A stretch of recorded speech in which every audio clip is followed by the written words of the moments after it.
Good evening. Good evening, Toastmasters. I am your Toastmaster tonight.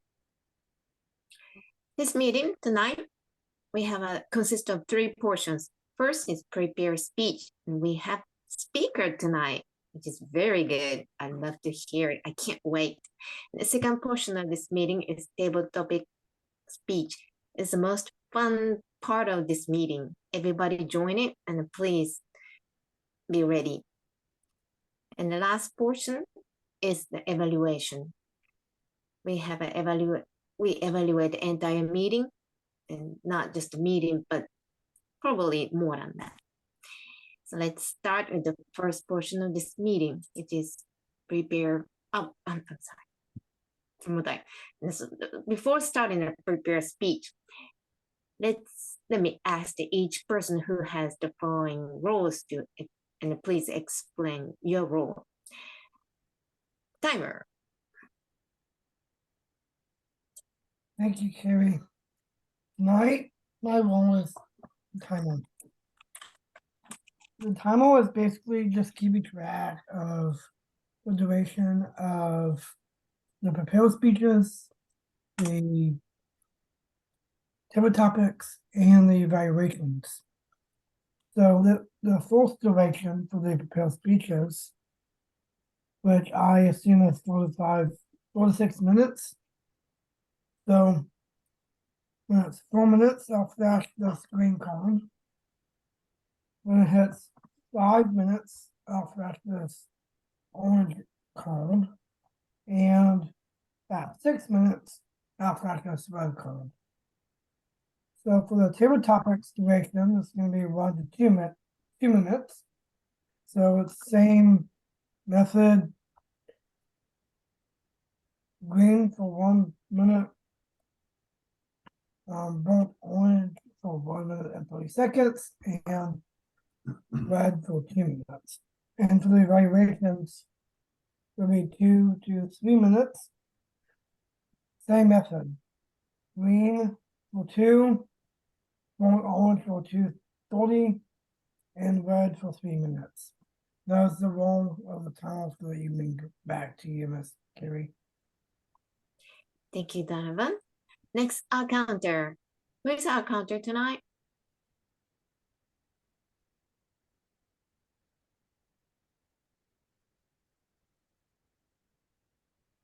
Good evening, everyone. Oh, sorry. Okay. It took me a second to unmute my phone. Tonight, I'll be the all counter and grammarian. As the all counter, I'll be listening for uses of filler words such as or so. And in addition to that, I will be the grammarian, which is listening for misuses of the word or misuses of the English language, as well as uses of the word of the day, which today is conundrum, a confusing or difficult problem. And it seemed I had a conundrum just a moment ago trying to unmute my phone. So that is my role for this evening. And back to you, Madam Toastmaster. Thank you, Kayla. Next, general evaluator. I believe it's Olivia.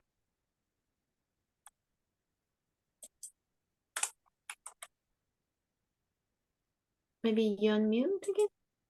My apologies. I was trying to turn my phone screen back on so I could unmute. Good evening, everyone. I am Olivia, and I am your general evaluator for this evening. My role today will consist of, at the third portion, when it's the evaluation portion of the meeting, I will give a general evaluation of the flow of the meeting, as well as call on my evaluation team to give their reports. So we'll hear from the all counter, timer, grammarian. We'll hear the count for the word of the day. And we will also, since we have a prepared speech, we will get to hear the prepared speech evaluation. Pardon my conundrum as I was trying to speak my role for the evening. Back to you, Toastmaster Kaori. Thank you, Olivia. Next, table topic master, Maurice, please. All right, thank you. As table topics master for tonight, I will be presenting topics for different people in the meeting to give an impromptu speech, 1 to 2 minutes. And I will try to keep with the theme of tonight, which is winter's approaching. And that is my role as the table topics master for tonight. Back to Thank you, Maurice. Toastmaster. And Maurice is also an evaluator. So Yes, we'll be could you- evaluating Yes. the speech as part of the evaluation team for the general evaluator. All right, thank you. Now let's begin the prepare speech. And we haven't had it for a while, so I'm so excited to listen tonight. And Wes Houston, he's been Toastmasters. He's almost history of Toastmaster in this area, and I'm so happy to have him as a member too. And sometimes because he's been in this Toastmaster for so long, sometimes his existence encouraged me to keep going. And also he's a great speech contestant, and that encouraged me to go in too. I really appreciate your all hard work. Now we have tonight, I don't know your speech title with me, but I can provide the title. The title is A Glimpse into Wes's Life Experiences. life is experience. Wow, sounds good. It's a 4 to 6 minutes. And a 6-minute speech. Well, Houston, life. It's all about we want to know. First of all, this day has been quite the conundrum. Let me explain. No complaint. I just want to give you an idea and why this is valuable. Why I'm telling you this. Began the day getting blood work done, then went to a chiropractic appointment. This is all 50 miles away from my home. Then had to do some work, hit some places around Gulfport, and then came back home to settle down to write my speech, to prepare my speech. I get a phone call from Collision Pro, who has had my car for several weeks because some lady ran into it. Say the car is done. It's ready for pickup. Terrific. So I go to the rental place. They get a drive to Collision Pro and come back here about 30 minutes before the meeting. The upshot is that it's not quite the prepared speech, unfortunately. Fortunately, since this is an icebreaker, I'll have the opportunity to do it again. You do the icebreaker, evaluate it, you learn from that evaluation, use that evaluation to give that speech a second time. But it's really interesting. But the good news is this gives one the ability to collect one's thoughts and try to get a good presentation regardless of the circumstances. So I have no complaints. I'm just offering you the situation, and I will do the darnest job that I can to convey what I wish to convey.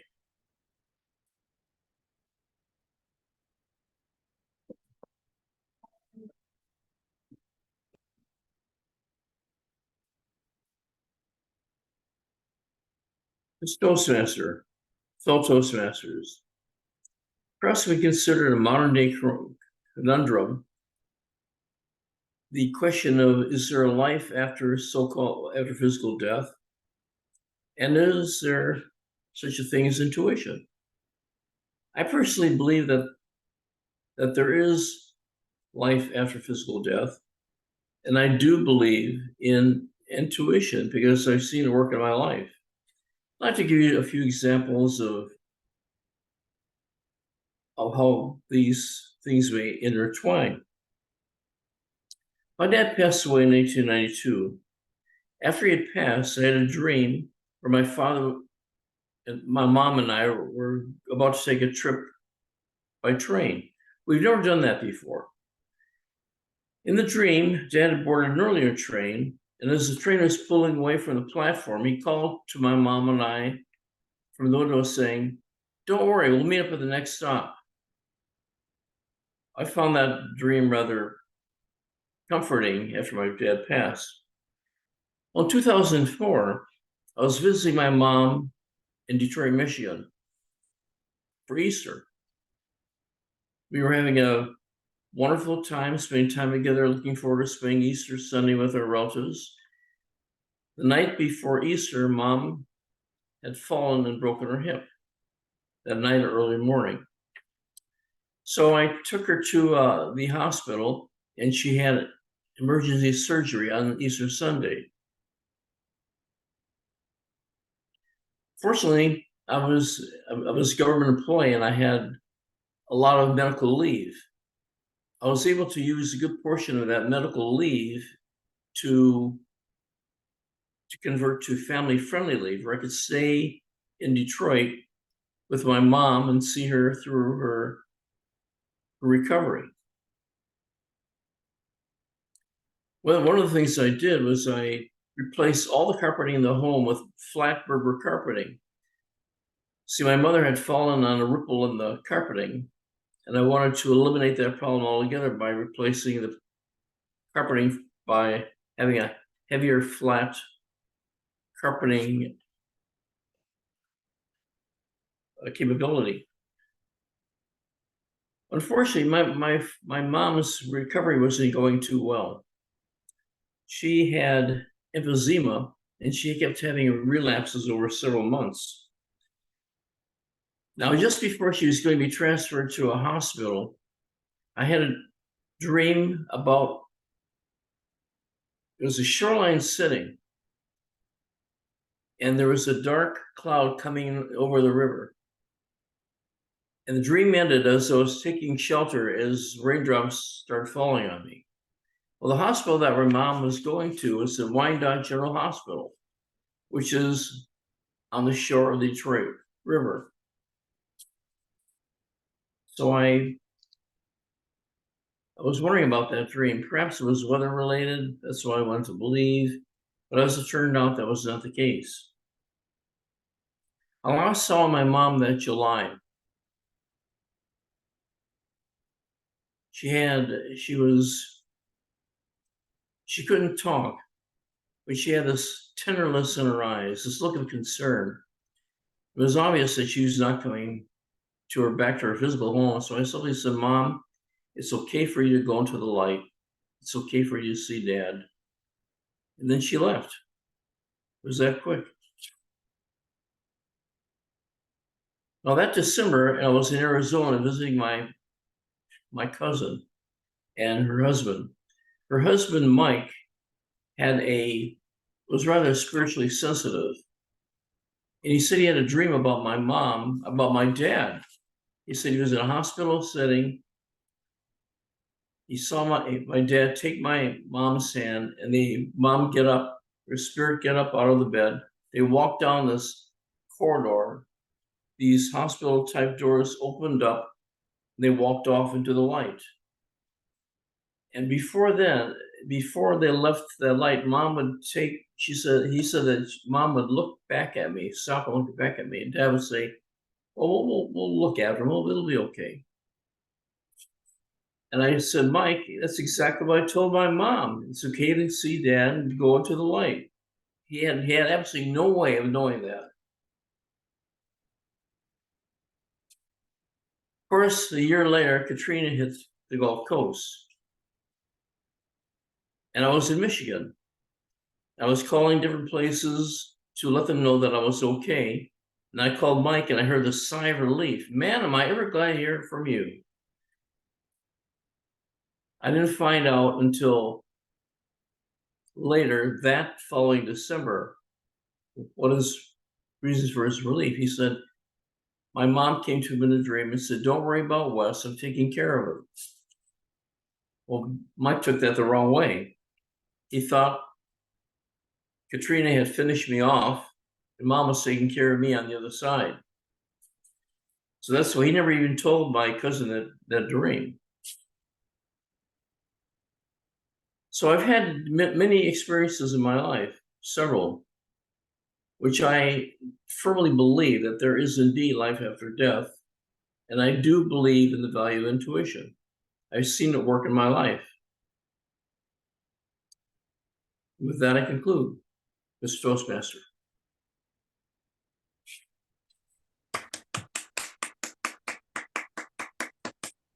Thank you so much, Wes. That's kind of timely topic because I just visited my family in Japan. I came back about 10 days ago. And my parents all, especially my mom, is not that downhill, but hanging there, struggling, hanging there. And yeah, your speech really made me think a lot about them. It's made me really speechless and emotional. Thank you so much. One more time. Okay, next portion of this meeting is most exciting part of this meeting. Table topic. Tonight, table topic master, Maurice. All right. Thank you, Madam Toastmaster Carrie. And we'll go to at least 7:05, maybe a little bit after. But first table topic is, in your entire life, and it doesn't matter if you lived up north, lived south, or lived overseas, lived in frigid conditions, what was the worst winter you had in your life?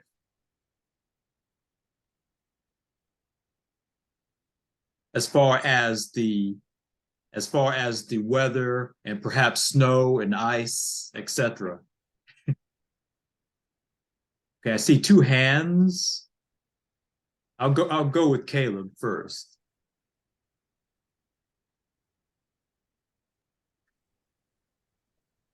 Thank you, Maurice.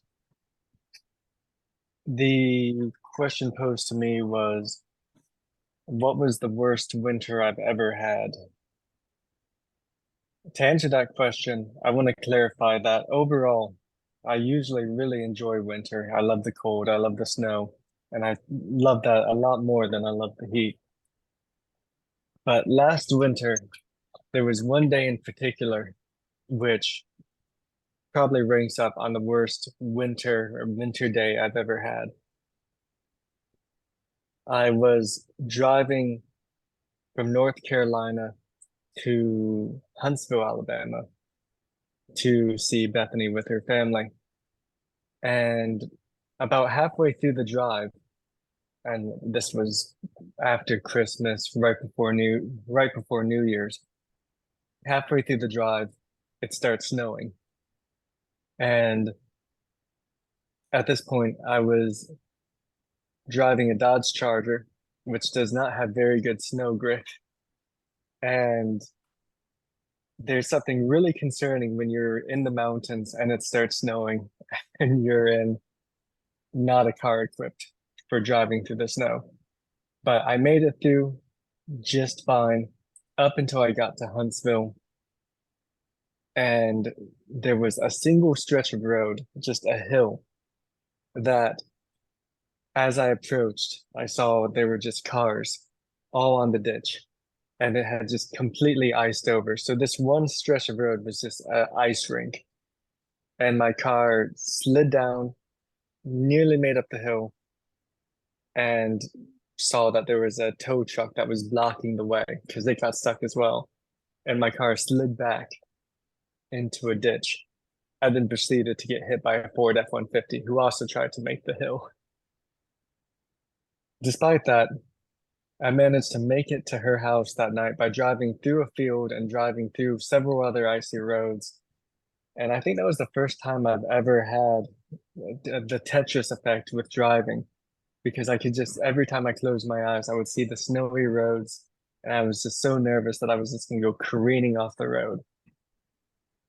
But that was probably my worst winter day because it ended up totaling my car and giving me some awful stress about driving in the snow. That is my answer. And back to you, Table Topics Master. All right, thank you, Caleb. And we'll go with Wes since he raised his hand almost simultaneously with Caleb. And we could go with the same question, or do you want a different question? Well, I think the same question, but Caleb certainly topped mine. But my worst winter that I can recall was in, I think, June of 2000. And I was on board ship, and we'd crossed the Arctic Circle. And you're familiar with shellback, with the shellback ceremony when you cross the equator. Well, when you cross the Arctic Circle, there's a blue nose ceremony. And if you want to participate, you have to go through all kinds of rituals. You're in the Arctic Circle, right? It's very cold, even if it's June. And it was almost freezing. We're sitting in our bathing suits and t-shirts.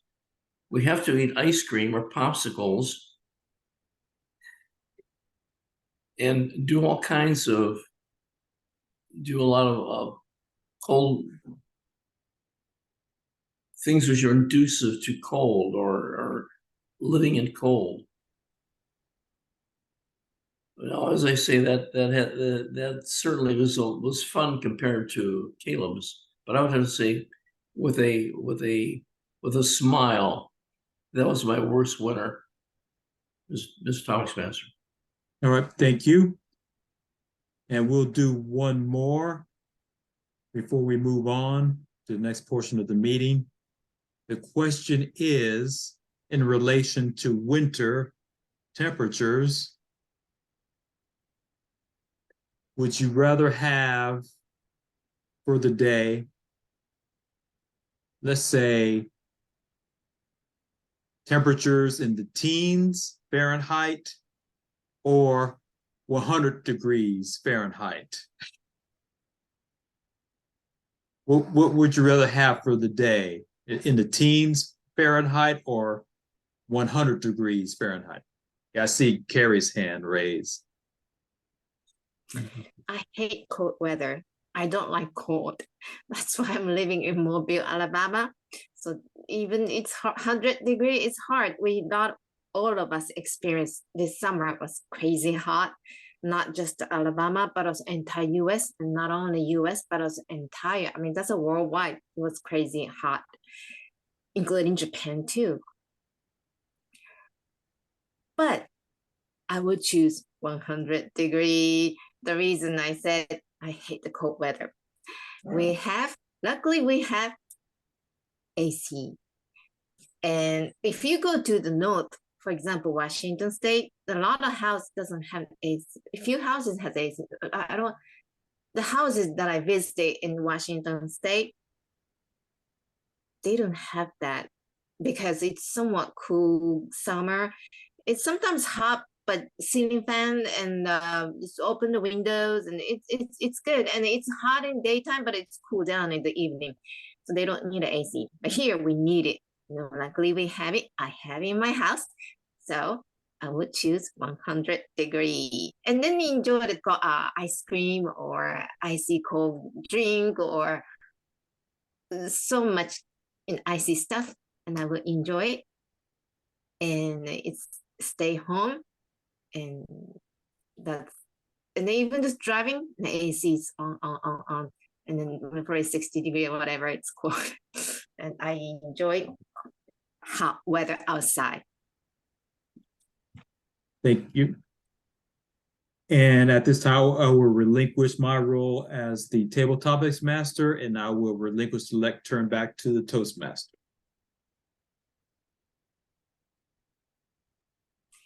Thank you, Table Topic Master Morris. Now we have a last portion of this meeting, evaluation. Tonight, General Evaluator is Maurice again. I'm sorry, Olivia. Olivia. It's okay. Good evening, everyone. We have moved into our third and final portion of the meeting, in which we will evaluate the meeting as a whole. The meeting went wonderful, but I'm going to save my few words of comments at the end. For now, we will talk to our evaluation team, and let's start with our timer, Donovan.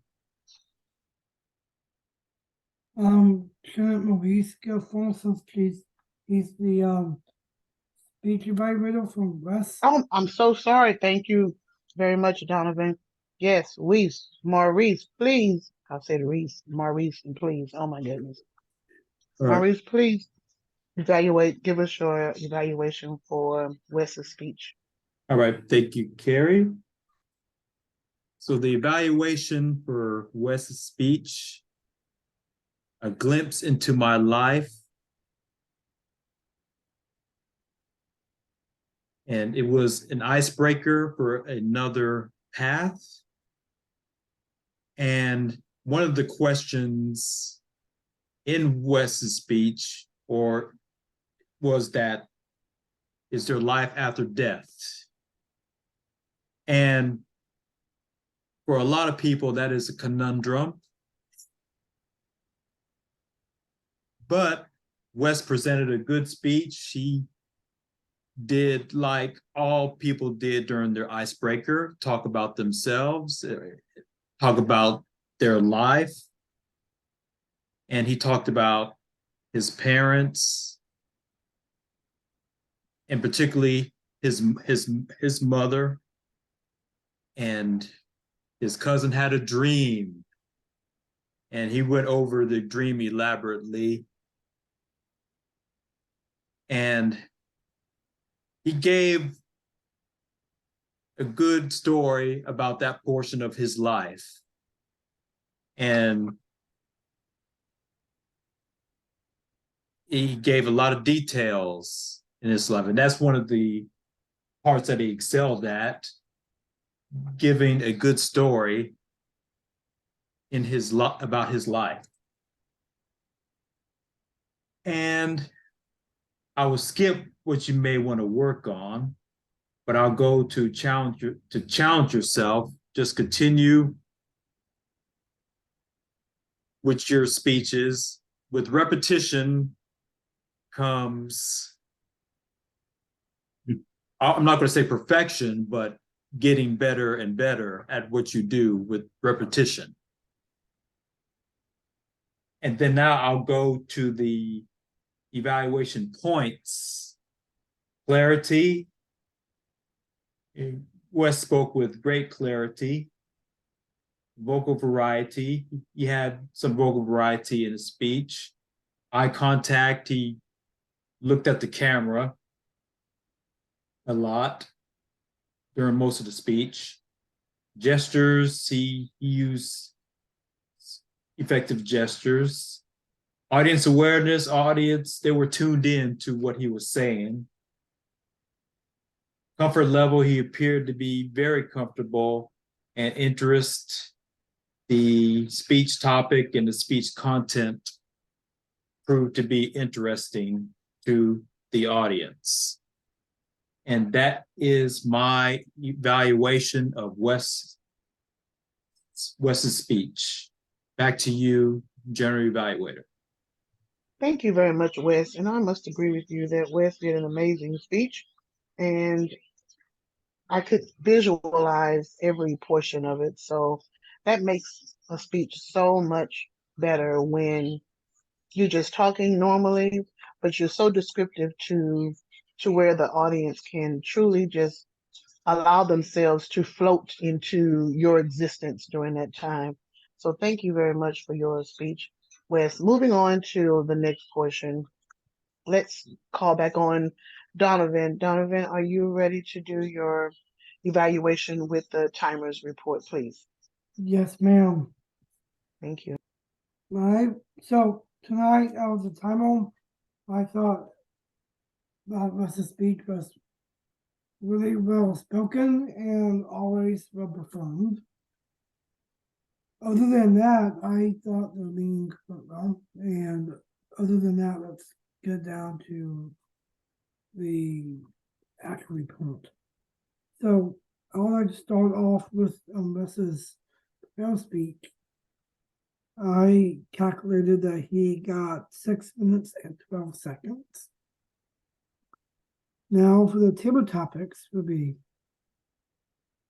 Carrie's first and only table topic was 1 minute and 36 seconds.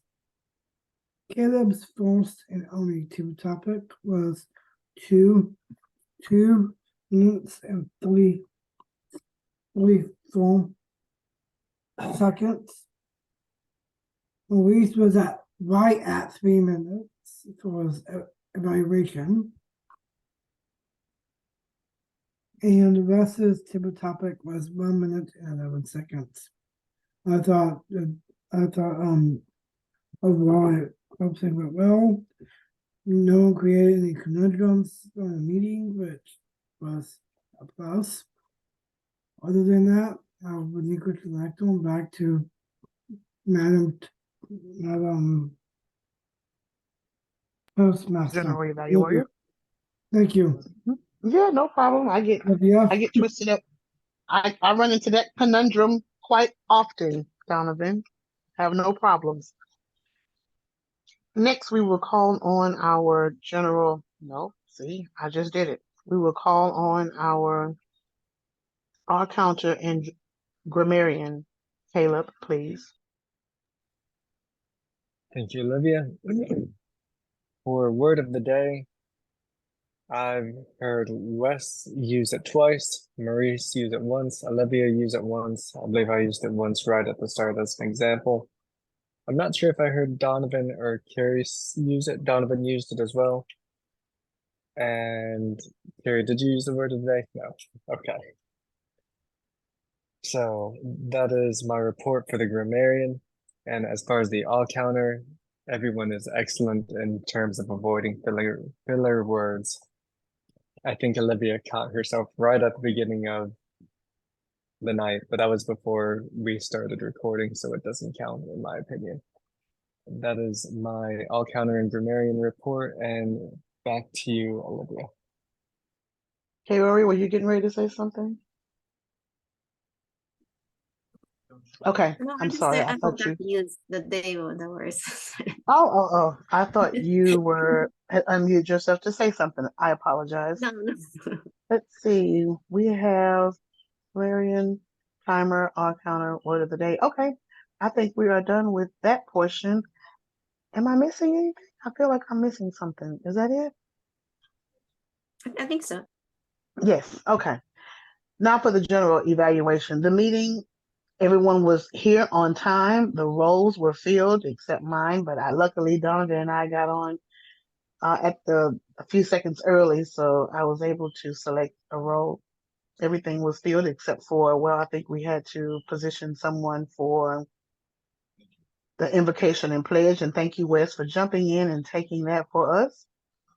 Beautiful prayer as always. The prepared speech was really a nice occasion.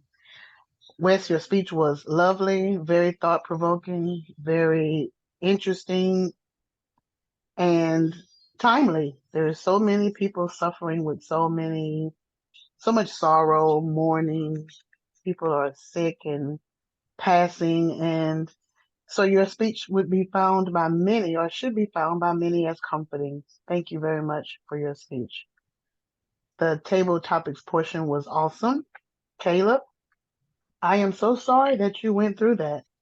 And I liked how you did not define what you said, because the buzzword here lately is anxiety. And it's a true word. I don't mean to take it lightly when I say buzzword, but we hear about it so much more than we ever have. But you didn't use that word when you described how you felt driving in snow after that event. But I can very well understand how you felt, and I think I would have felt just the way you did, if not worse. Carrie, I am sorry to hear about your mother, and I will keep her in my thoughts and prayers.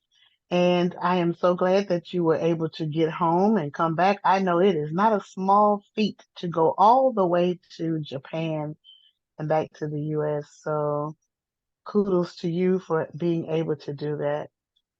I think that is it for our general evaluation. The meeting went well again, like I said, and thank you all for your participation.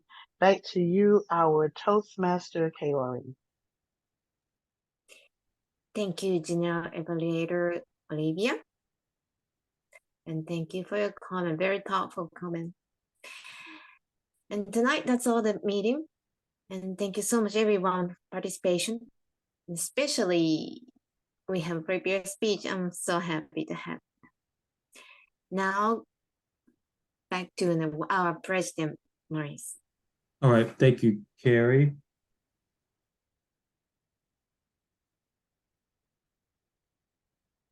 So we just remember next week at the hybrid meeting, we're going to have an open house.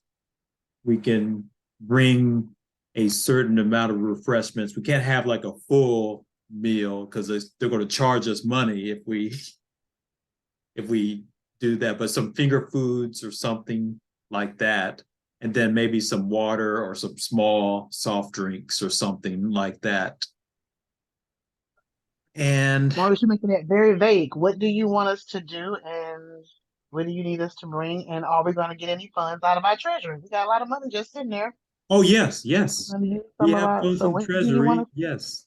Absolutely. Right. So we can just we can talk offline. Just let me know what you want me to do or what to bring or what have you, and we can go from there. All right. Yeah, I'm I like to know glad. more specific. Finger food means more like a little bit meal type or just the chips or something. And I would like to know that. And I'm happy to, this is my contribution. So don't worry about any charging money or anything. So but I'd like to know more on that. All right. Okay. But the money's just sitting there. Why are we what are we gonna do with it? Just let it grow until we become billionaires? I mean, why not? I mean, what are we doing with all the money that's just sitting there? I mean, I'm just saying, what Yes. are we doing with the money? But okay.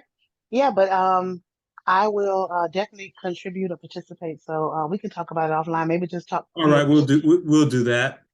Okay, sounds All right. good. Thanks.